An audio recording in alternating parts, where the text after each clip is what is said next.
School quality assessment and assurance SQAA ये क्या है और कैसे लागू होगा, आज हम ये इस वीडियो में समझने की कोशिश करेंगे। SQAA क्या है और इसका उद्देश्य क्या है।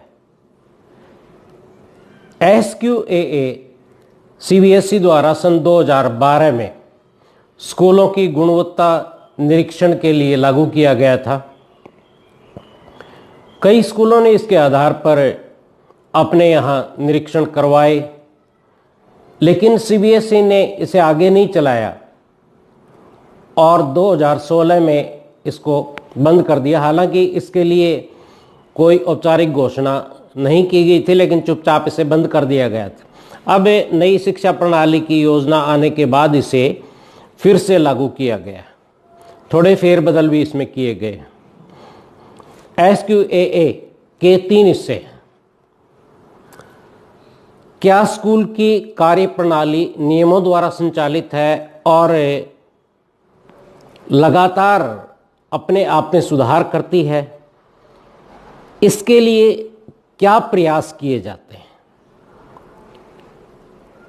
दूसरा, अध्यापकों की ट्रेनिंग के लिए क्या बजट और समय तय किया गया है? क्या अध्यापकों ने दीक्षा ऐप पर ट्रेनिंग ली है? यदि नहीं तो इसे डाउनलोड करके इसको शुरू करवा दें और उन सभी टीचर्स के ऑनलाइन सर्टिफिकेट जो आते हैं उनको इकट्ठा कर लें। तीसरा, पेरेंट्स और कम्युनिटी के साथ स्कूल किस तरह से अपने संबंधों का निर्वाह करता है। इसके लिए SQAA डॉक्यूमेंट में एक चेकलिस्ट और प्रश्नावली दी गई है। ये प्रश्नावली पेरेंट्स को भेजकर सर्वे पूरा कराना होता है।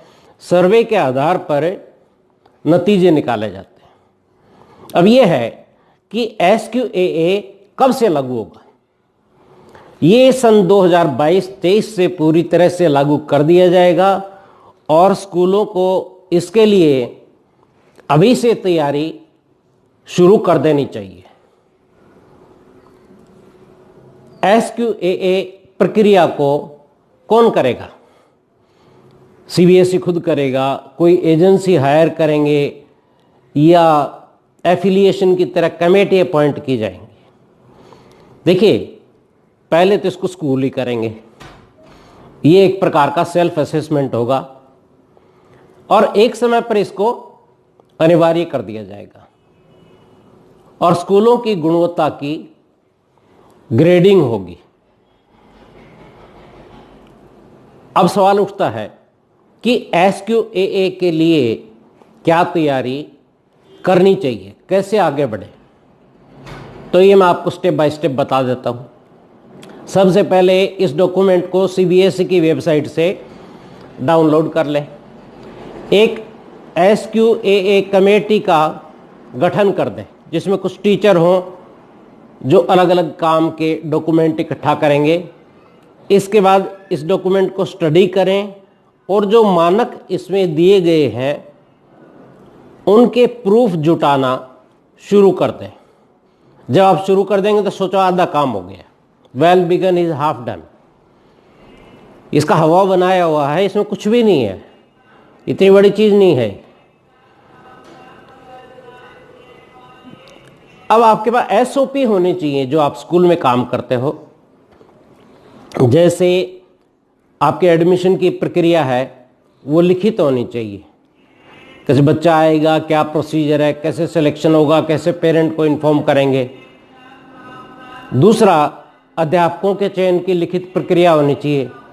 टीचर का अपॉइंटमेंट, रिटन टेस्ट होगा, इंटरव्यू होगा, कैसे उसके मार्क्स दिए जाएंगे, क्या सिलेक्शन क्राइटेरिया है।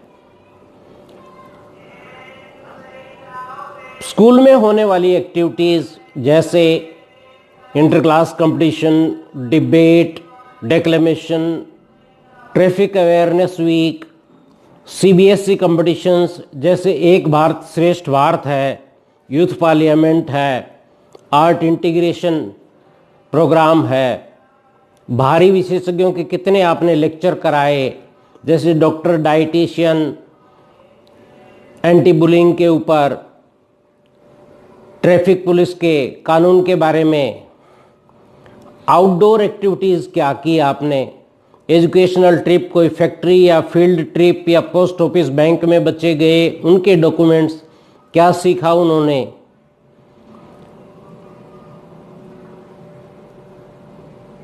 तीसरी चीज़ स्टाफ मीटिंग, फैकल्टी मीटिंग और पेरेंट टीचर मीटिंग के पूरे डॉक्यूमेंट्स आपके पास होने चाहिए। 4 साल भर का स्कूल का जो भी करिकुलम होता है उसका प्लान बनाएं, जैसे 12 महीने और हर महीने को 4 सप्ताह में तोड़ लें। प्लान कागज़ पर लिखी हुई होनी चाहिए, जिसमें जैसे खाने बना लो, जैसे प्रत्येक टॉपिक के लिए कितना टाइम देंगे, कितने पीरियड हमारे पास अवेलेबल हैं, फिर अध्यापक उस विषय को सिखाने के लिए किन किन साधनों का प्रयोग करेंगे, डेमोन्स्ट्रेशन देंगे, लैब में सिखाएंगे, फील्ड में सिखाएंगे, लेक्चर मेथड होगा, और फिर विद्यार्थियों का मूल्यांकन किस प्रकार किया जाएगा। और इसमें सारे तरह के मेथड होने चाहिए जिससे बच्चे को कंसेप्ट क्लियर हो। इसके अलावा 5वां स्टेप है बच्चों की सुरक्षा, शुद्ध पीने योग्य पानी, आग से सुरक्षा, स्कूल का ERP यानी कि सॉफ्टवेयर या ऐप हो आपकी, कैमरा सर्वेलेंस है, लेबोरेटरी हो भी पूरी तरह से, उनके इस्तेमाल का भी रिकॉर्ड हो, कब कब बच्चे लैब में जाते हैं और करते हैं। क्लासरूम मॉडर्न हो, उसके अंदर क्या क्या जो भी सेटिंग है आपके पास जितना भी है उन सब का विवरण, ये सब फाइल कर लें। सारांश ये है कि आपके पास इतने प्रमाण होने चाहिए कि आपके स्कूल का मूल्यांकन किया जा सके कि इस टाइप का स्कूल है, और उसके लिए वो सेल्फ एविडेंस होना चाहिए कि किस टाइप का स्कूल है। इसके आधार पर और भी जो उस डॉक्यूमेंट में काफ़ी चीज़ें लिखी गई हैं, एक एक करके करते जाएंगे। ये बात यहाँ समाप्त होती है। अब मेरे पास एक फाइल है जो कि 2014-15 में बनाई थी। अगर आपको एक सैंपल फाइल चाहिए, थोड़ी सी हेल्प मिल जाती है, वैसे तो आप खुद भी कर सकते हैं, तो आप इसे एक छोटी सी अमाउंट पे करके मंगवा सकते हैं PDF के रूप में, जो टेलीग्राम ऐप पे शेयर कर ली जाएगी। उसकी डिटेल मैं डिस्क्रिप्शन में दे देता हूँ, आप चाहें आवश्यक समझें तो उसे मंगा सकते हैं। मुझे सुनने के लिए आपका बहुत बहुत धन्यवाद। अगर अब भी आपकी कोई क्वेरी है तो आप कमेंट्स में लिख सकते हैं। नमस्कार।